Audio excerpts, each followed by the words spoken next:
Et quand un film ne marche pas, c'est rarement un film excellent. Mais je pense très réellement qu'il y a une évolution pour aller aussi, les gens qui vont au cinéma, qui est une évolution qui est aux États-Unis depuis très longtemps, c'est que aller au cinéma par rapport à rester chez soi, à regarder la télévision, c'est un certain effort. On y va pour son plaisir.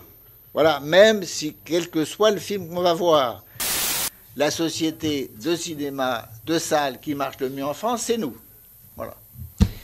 Alors, et ce qui est le plus demandé, c'est le siège très confortable. Voilà. Merci pour la production d'un film nécessite de lourds investissements, mais sa valeur reste longtemps virtuelle jusqu'au succès en salle. La logique du pari et la spéculation sont au cœur de son économie. Et gérer et contrôler les spéculations, c'est ce que souhaite faire un certain Jérôme Sédou au détriment de mépriser les films plus personnels ou intimes, ou plus modestes, comme il l'avait fait dans une interview sur France Inter. La qualité des gens, la qualité des entrepreneurs, la qualité des producteurs, la qualité des metteurs en scène, tout ça, ça compte. Et les gens, ils veulent voir, ils veulent pas aller au cinéma pour se faire chier. Le cinéma a-t-il encore un avenir en France en tant qu'art et pas forcément à but commercial? La question se pose effectivement au vu de l'habitude de bon nombre de ménages français aujourd'hui qui ont tendance à regarder les films lors de leur sortie en VOD sur les plateformes, plutôt que de se déplacer pour aller au cinéma. Face à ça, il y a des milieux dans le cinéma qui sont en désaccord avec la manière de produire les films français. Il y a ceux qui souhaitent conserver par exemple le système de répartition des recettes au CNC, ou bien la chronologie des médias et garder une certaine indépendance au vu du nombre de petites boîtes de production présentes partout dans le pays. Mais il y en a un notamment qui veut transformer l'industrie cinématographique en se calquant bien plus sur le modèle américain par le biais de franchises à spectacle pour capitaliser dessus.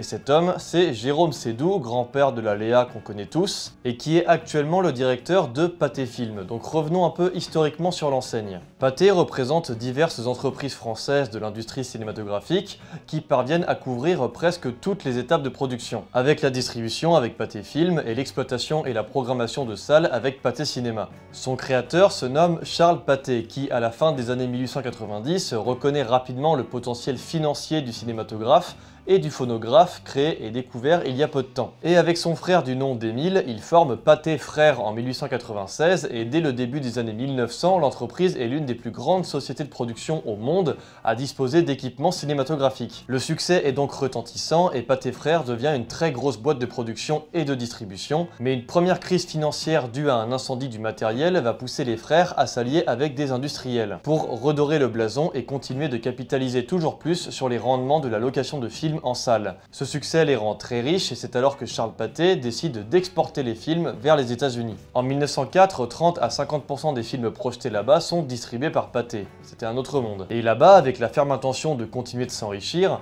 Charles s'associe avec le milliardaire William Hearst. Homme d'affaires américain précurseur notamment de la presse Arago, journalisme jaune et fake news qui a par ailleurs inspiré le Citizen Kane d'Orson Welles. Charmant contact. Avec cette association, Pathé crée des salles dans le New Jersey et continue de s'émanciper partout dans le monde. Son parcours sera semé d'embûches au cours des années à venir. Entre liquidation, cession aux milliardaires américains, Charles Pathé voit en 1918 une supériorité dans l'industrie américaine et n'hésite pas à mélanger contrat sur contrat pour faire coter l'entreprise Pathé en bourse. La fin de la Seconde Guerre mondiale donne un coup difficile à la boîte qui, suite au plan Marshall, rend Hollywood presque inestimable pour la production française.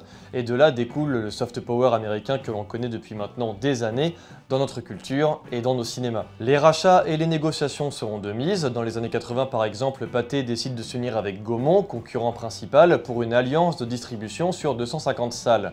Et dans les années 90, l'objectif d'investir toujours plus prend des mesures financières énormes, surtout avec l'arrivée de Jérôme Sédou. Milliardaire et ancien dirigeant de Schlumberg, entreprise française multinationale de services et équipements pétroliers, donc vous voyez bien qu'on baigne pas dans l'indépendance et l'amour du cinéma, il prend le contrôle de la société et prend les rênes de Pathé Cinéma.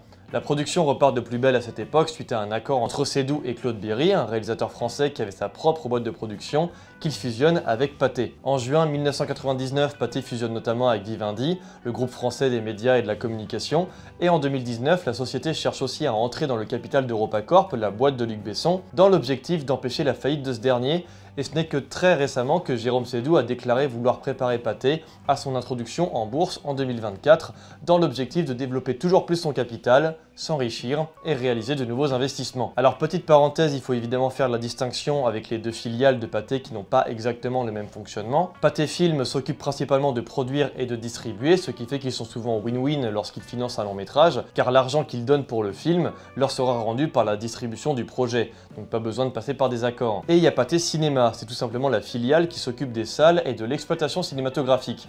Alors bien sûr tout va de pair, mais on va se concentrer surtout sur Pathé Film. Et aujourd'hui la société Pathé agit sur l'exploitation en salle, la gestion d'un catalogue de plus de 800 films, la distribution en salle et en vidéo, la restauration de films anciens, l'exploitation de multiplex, la diffusion de programmes et possède plusieurs chaînes de télé comme TMC, Pathé Sport jusqu'à la fin des années 2000. Et d'ailleurs, petite anecdote marrante, mais dans les conseillers de direction, on peut y retrouver notamment Lisa Azuelos et Danny Boone, dont la grande partie des films ont été produits et distribués par Pathé comme LOL ou Bienvenue chez les Ch'tis. Donc, durant ces longues années d'existence, Pathé a produit et distribué beaucoup de films, mais il distribue aussi des longs métrages qui ne sont pas forcément issus de leur production. C'est là que des accords se font et très souvent le pourcentage des recettes sur une distribution étant aux alentours des 40%, ils choisissent les films qui ont un potentiel à être des succès en salle, en misant sur des publicités massives. Alors dans son histoire récente, ça a parfois été le cas pour des bons films, je trouve, comme Les Beaux Gosses en 2009 de Riyad Satouf, ou bien La Graine et le Mulet de Keshish en 2006. Mais très souvent, ce sont les mêmes réalisateurs aux films moyens qui se font produire par Pathé.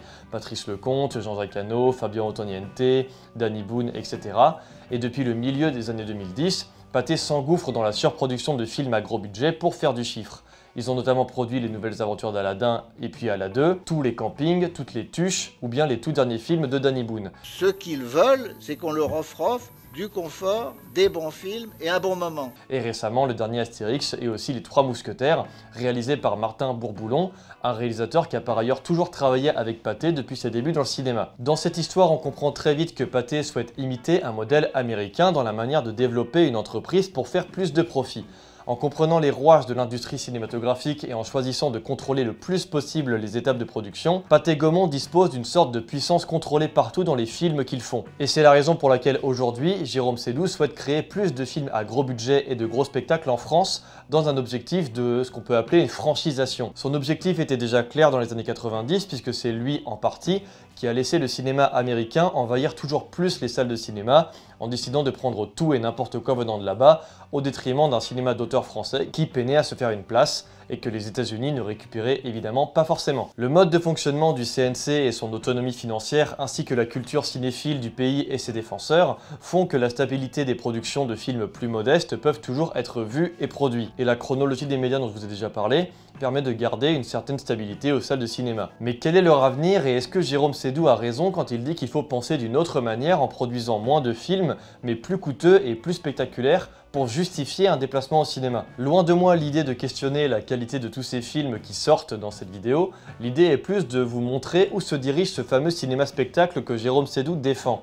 Depuis quelques années, si le cinéma français a une mauvaise image dans l'inconscient du citoyen qui n'y va pas forcément beaucoup au cinéma, c'est parce qu'il y a un formatage dans la manière de faire de la comédie populaire par exemple, ou du grand spectacle. Je vais vous le prouver avec des images, mais entre les suites de comédie et les budgets faramineux laissés à des réalisateurs moyens qui font plus figure de yes man comme aux États-Unis, il y a un vrai problème de démonstration de l'industrie cinématographique qui crée déjà un écart social entre le citoyen et le financeur de gros films, donnant l'impression que le cinéma français n'est rien d'autre qu'une pompe à fric pour des starlettes surpayées, ce qui n'est qu'en partie vrai. Mais surtout, cette idée d'un cinéma qui ne se renouvelle pas est en partie liée à ce formatage de comédie populaire. Alors ce formatage est déjà visible sur l'esthétique, qui accorde toujours ses affiches par exemple avec du bleu et du jaune, mais aussi sur ses bandes annonces, et bien sûr sur la mise en scène des films en eux-mêmes. Grandis des bras. Vous allez d'où comme ça? Je sais pas tes oignons. Vous allez vers l'autre Troduc à Paris, hein? D'ailleurs, il n'était pas du tout prévu qu'ils se revoient. Madame la ministre, enchanté. Bravo. Oh, tata. Je suis un mec.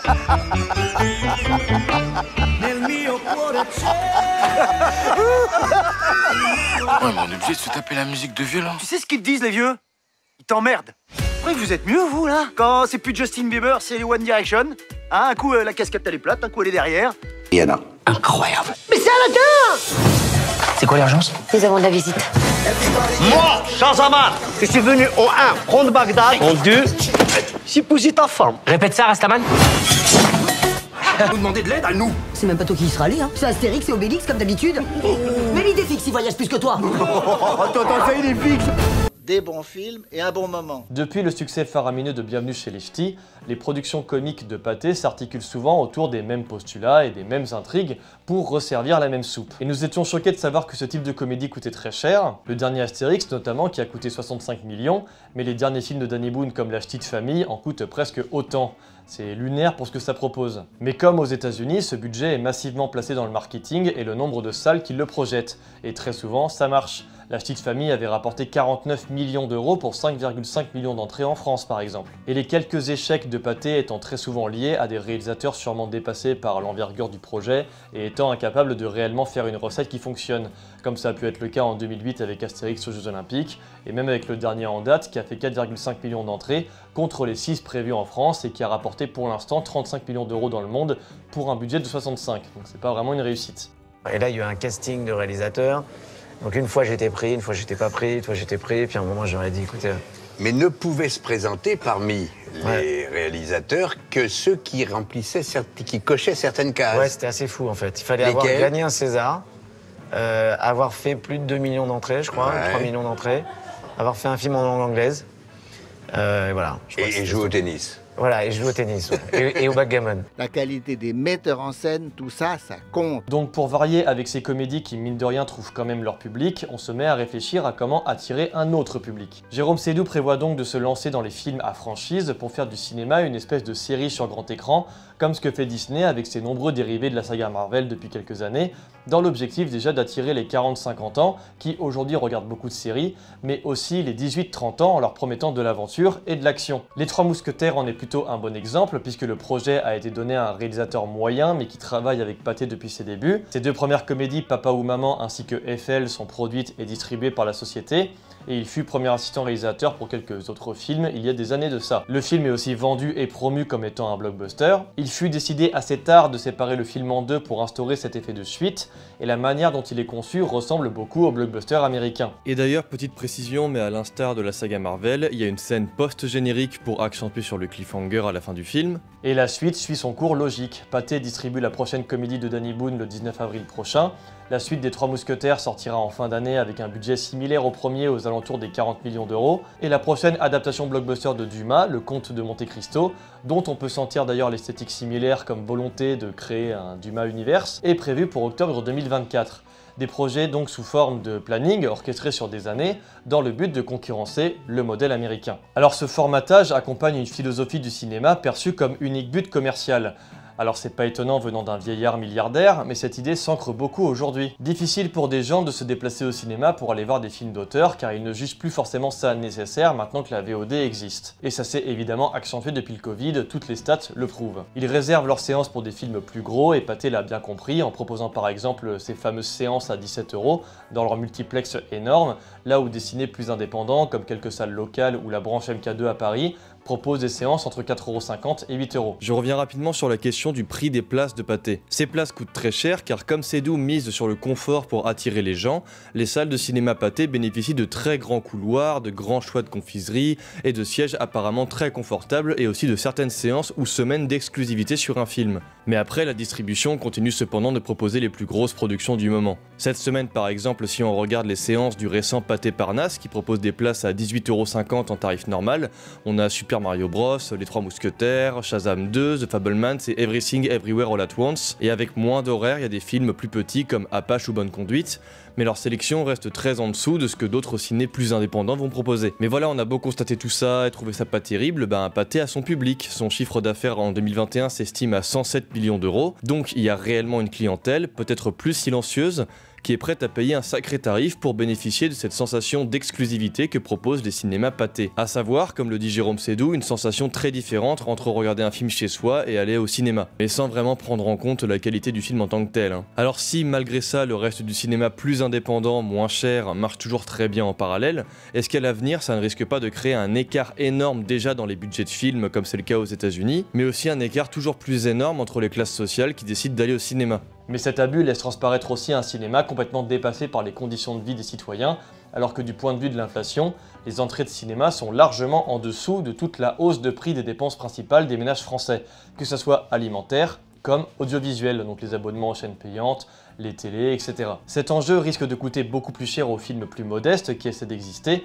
l'argent étant de plus en plus difficile à dénicher. Certains films l'année dernière ont bénéficié d'un très bon bouche à oreille pour être un franc succès, comme La Nuit du 12, qui a totalisé presque 550 000 entrées en France pour un budget de 4 millions d'euros, soit le budget moyen d'un film dans le pays, ou encore L'Innocent qui a réuni 725 000 entrées pour un budget de 3,6 millions d'euros. Des films hors de la mouvance idéologique de la franchise du contrôle sur l'investissement que le film va apporter, mais qui parviennent malgré tout à être de bons succès. Le cinéma est un art collectif qui coûte encore beaucoup d'argent, et je ne vois pas de souci particulier à ce qu'il y ait de temps en temps des films à gros budget ou spectaculaires, mais le projet de Jérôme Sédou est de transformer la salle de cinéma en attraction. Ce qui fait que les petits films auront beaucoup de mal à se faire entendre et que le cinéma en tant qu'art se voit détruire par son aspect divertissement et spectaculaire. Alors ça semble assez inévitable car le système dans lequel nous vivons suit cette ligne capitaliste qui mise sur les profits des plus grosses sociétés, et quand on voit comment les États-Unis recyclent jusqu'à la moelle leur plus gros succès au box-office, on sent qu'il y a des intentions purement lucratives et pas du tout artistiques. Donc voilà, c'est inévitable, mais être conscient de ce problème, c'est déjà un cap, et c'est pour ça qu'il faut continuer à défendre le cinéma français d'auteur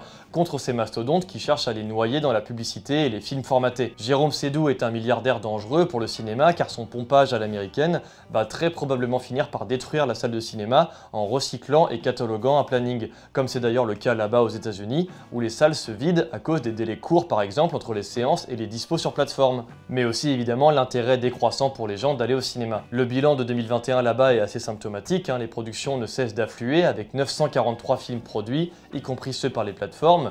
C'est énorme, mais l'indice de fréquentation est en baisse depuis 2013 et les entrées sont passées de 1,360 milliard en 2012 à 1,220 milliard à peu près en 2019. Et le Covid a détruit les fréquentations avec un total de 460 millions d'entrées en 2021. Et quand on observe le box-office de 2022 là-bas, le top 50 n'a aucun budget de moins de 50 millions de dollars. Alors je trouve qu'il y a des bons films dedans, mais ça soulève le problème de l'écart énorme entre films de commande produits par les mastodontes et les films indépendants. Mais ce qui est mine de rien positif, c'est que derrière ces gros films, le système autofinancier du CNC fait que ça rapporte pas mal d'argent.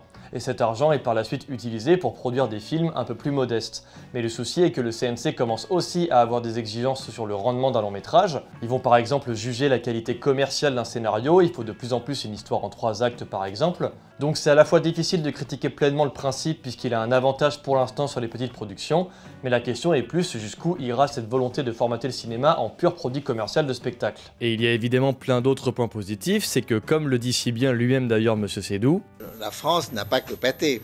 Il y a d'autres opérateurs. Je pense qu'on n'est pas loin d'être un des pays les mieux équipés au monde. De ce point de vue-là, la diversité existe. Et heureusement, il a bien raison, il y a plein de boîtes de production et de distribution différentes en France qui jouent sur leur indépendance pour garder un maximum de diversité et de choix dans ce qu'ils proposent, en distribution comme en vente à l'international par exemple. Évidemment, c'est pas forcément toujours des bons films, mais dans ce panel et ses choix et dans ses décisions, il en ressort des grands moments de cinéma pour moi qui proposent des esthétiques très variées et différentes. Il y a par exemple la boîte de distribution Diafana, donc qui est française, qui a notamment distribué Les Contes du hasard et autres fantaisies de Ryusuke Hamaguchi, mais notamment aussi Incroyable mais vrai de Quentin Dupieux, Annie Colère de Blandine Lenoir, Goutte d'or de Clément Cogitor, le prochain film de Kelly Reichardt de Showing Up, ou bien encore Médecin de nuit que je trouve être un bon film, Saint-Maud ou encore La pièce rapportée de Antonin Perecciacco. Il y a aussi les films du Losange, qui est une boîte de distribution que j'aime beaucoup, ils ont notamment sorti Retour à Séoul, Saint-Omer et Pacifiction. Il y a The Joker Film, qui a un sacré catalogue, il y a notamment La Nuée de Juste Philippot, Teddy des frères Boukerma, Orange Sanguine. Ils ont sorti aussi Inexorable, L'origine du mal, Les Rascals, De Grandes Espérances, le thriller politique sorti il y a pas longtemps. Il y a Pyramide Distribution aussi, qui sort récemment à Mon Seul Désir, qui ont sorti aussi L'Éden, qui est un film colombien que j'aime beaucoup, le documentaire Toute la beauté et le sang versé, le film Tant que le soleil frappe, ou encore Les 8 montagnes, Les Harkis, Chronique d'une liaison passagère. Enfin bref, voilà, il y a un catalogue très riche rien que dans ces 4 boîtes de distribution, où il peut y avoir des films pas très bons, comme il peut y en avoir de très très bons, mais il y a une diversité certaine que ne propose pas Pathé. C'est un sujet vaste et complexe sur lequel j'aimerais un jour vous proposer des entretiens avec des experts sur le sujet. C'est la fin de cette vidéo, j'espère qu'elle vous aura plu et qu'elle vous aura intéressé. N'hésitez pas à la partager si c'est le cas, à vous abonner à la chaîne et à me rejoindre sur Twitter, et on se retrouve très vite pour de nouvelles vidéos. Ciao!